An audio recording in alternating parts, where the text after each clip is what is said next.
Yeah, good. Super appreciate you taking the time to have a chat to me today. What a crazy experience it's been. I saw a stat today which I found so fascinating that you had more confessionals in 4 episodes than Parvati had the entire time in Micronesia, which is just crazy the amount of screen time that you actually had and were presented on the show. Um, um, what can I say? Thank you to CBS. Thank you to my guru Jeff Probst and to the entire Survivor team who worked, day and night to give us such a good season, and also all love to my fellow cast members. And this is an incredible opportunity. I'm so lucky to be part of Survivor season 46. Yeah, it has been a really good start to the season, and it's been really enjoyable to watch. It's interesting Thank you. the 2 episode arc, especially the last 2 episodes.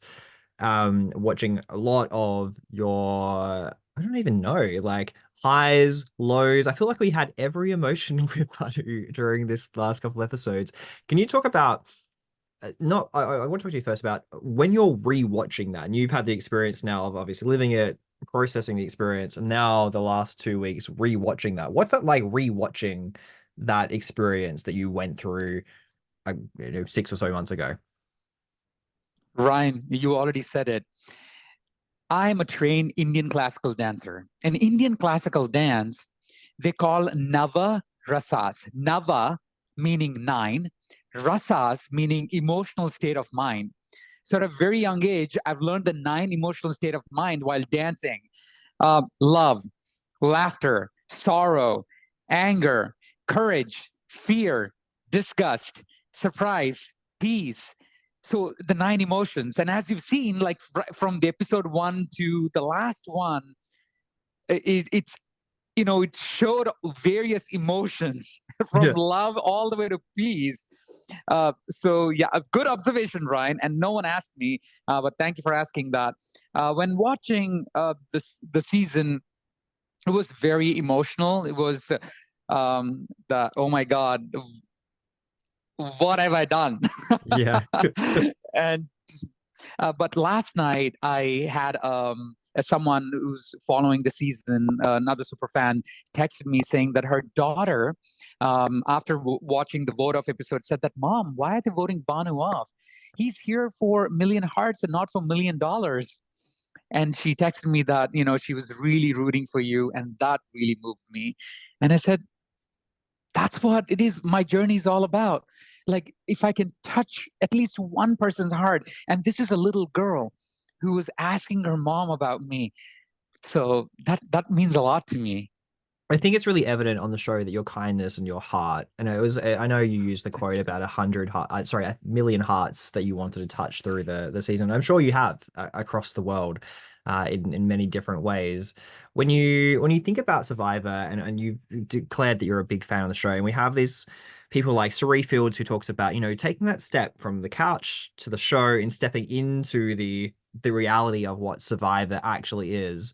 I guess what surprised you the most about transitioning from super fan to being actually on the island and being out there, and how did that I guess impact the way that you processed and played the game? Ryan, another great question.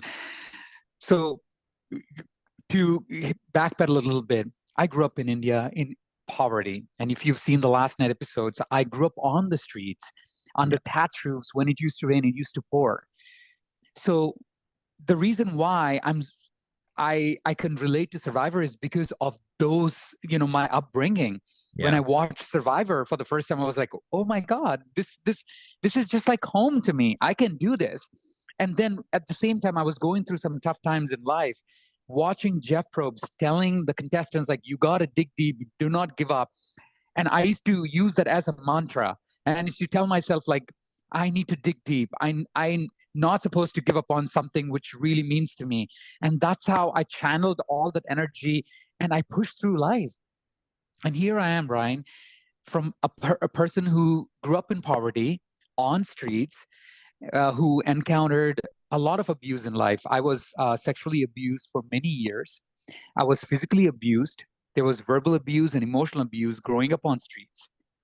But then I just pushed all of it aside, got a college degree, I found a decent, a good job. Then through job, I came to the US and found my partner, and now I'm a citizen of the United States.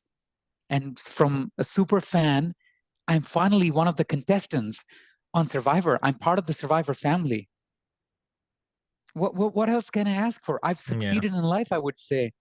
And people, all the super fans might be frustrated with me, like, Banu, we love you, but we wanted you to play the game. But Ryan, is there a one way to play Survivor? No, there are, like, you've seen thousands and thousands of people if come on the show, they play their own game. I want to bring a Banu game to it. I want to bring in my own element to it and see how it works. And there's a quote saying, "You're not a failure if you've tried. It's not a mistake if you've risked everything." I've risked everything in the game and I tried. So there you go. I'm not a failure. Yeah, look, I no, of course you're not a failure, and I think it's really great that you've taken that mindset and headset about trying, and I think that's ultimately the biggest thing we can do is we can go out, do our best in whichever field that might be, do our best, and the outcome, there is only one winner of Survivor every season. Absolutely. Ultimately, we all fall at a point, but to have made your mark is really huge. It's interesting in terms of I'll bring back into game experience. You go on the journey. That was a interesting pivot in your game, I feel like. When you go and you lose your vote, and you talked about the concept of agency in the episode as well, how challenging was that for you in that moment? And did you feel like that led to, I don't know if the right word is the word spiral, but to spill and share those things because of the uncertainty about your placement in the game? So when we lost the third challenge, it was like I we went in there and I we always so looking forward for that win. It was almost there. We were tasting it, and then we lost it. I was devastated, and then I was sent on a journey. There Yeah. was no room for me to just process that loss because we had so many losses, and I've also lost a good friend, like Jess got voted off the previous night, so I was grieving that, and then this loss. There's no agency. No one's working with me. I'm on the outside, so there is so much to process. Ryan, I didn't sleep for 9 days on the show. I haven't, eaten. Also, I had 10 dislocations on my right shoulder before getting on the show, and I had a major surgery a few months before getting, Yeah. the filming started. But nothing, any of that I've said now bothered me. I love this show so much. This game means a lot to me, and I don't want to complain. I just want to give it my 100% to every challenge, everything. But to answer your question, the one thing which really hit me hard is there is not even one person who showed they care. That one hand on my shoulder saying that, hey, you're fine. I'm here It's with you. Let's play the game. That yeah. empathy. It's a hard one. It's such a hard spot, and I think there's a couple of questions that I connect to that because I feel it's a hard position to be in for yourself, to be on the bottom of a tribe where you feel like you have no agency, and in such small tribes as well, for the three remaining contestants to find, I know you use the word empathy there, to find compassion in a moment of being able to say, hey, we understand, we hear you. At the at the end of the previous episode where Jeff comes on, I know you pray to the survivor gods, and they heard in that moment. And do you feel as if, because I kind of felt this watching as an observer, and I love your take on this. At the start of this episode, it did appear that Kenzie highly likely was a person that might have been voted off had you gone to tribal council. Do you believe that's the case? And do you believe that she could have gone at that point? She could have, but also, as I said on the show, Kenzie is very, tight with both Q and Tiffany. Yeah. So yes, there is high chances of her going out, but there's also high chances of me going out because she can Yeah. easily sway both. It's all, it takes Tiffany. to do that, because I don't have a vote. I don't have a vote. And that's why I told Q that, Q, you need to make sure that you tell Tiffany to vote Kenzie off, because I can't do anything. If those two girls would have voted for me, and Q is voting for Kenzie, who's going home? Me. So Yeah. I had to come clean to Q. And then after Jeff Probst, he came to the camp, and he said that there is no tribal council. At that moment, I was thinking strategically, what if there is a if there in tomorrow there is a challenge, and one of those three gets to go on a journey and finds out what I've said on my journey.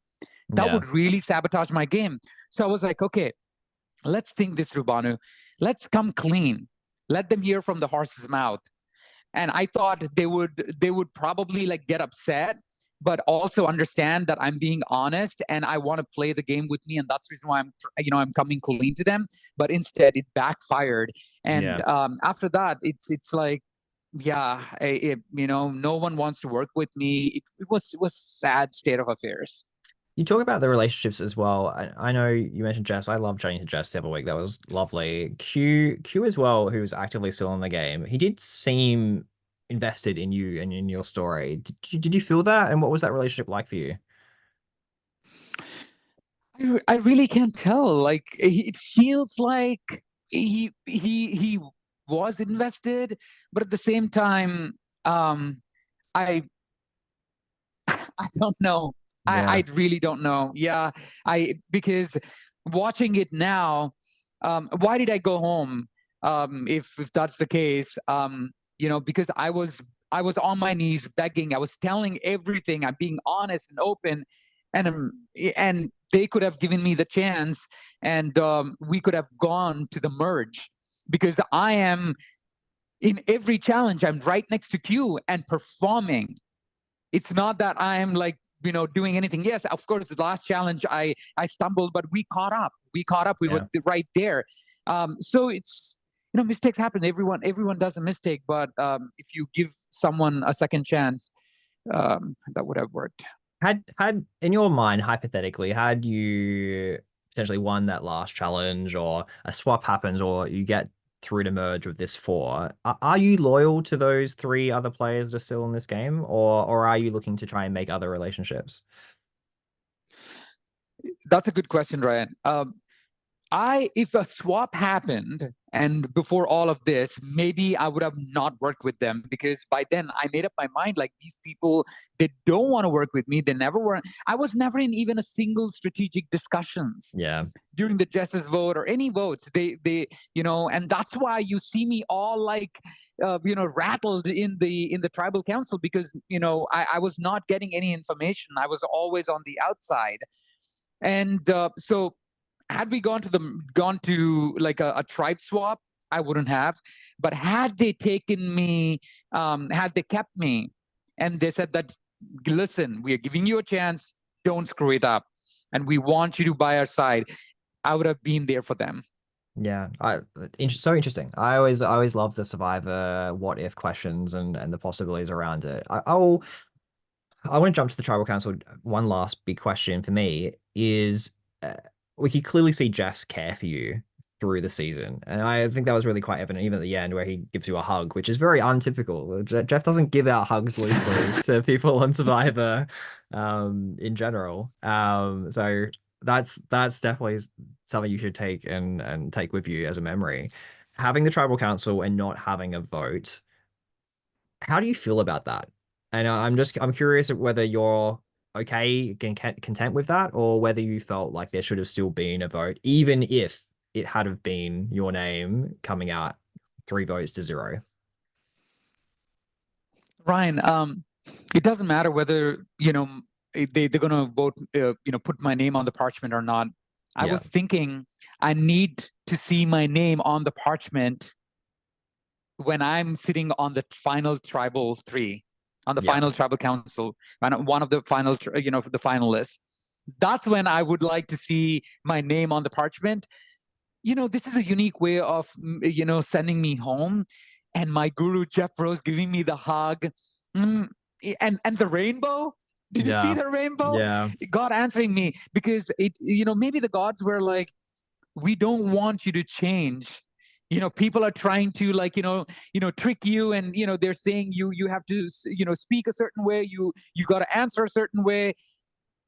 No, we want Bhanu to be Bhanu. So go. That's what I think the message is. I'm not going to change, Ryan, because I lived my life like this.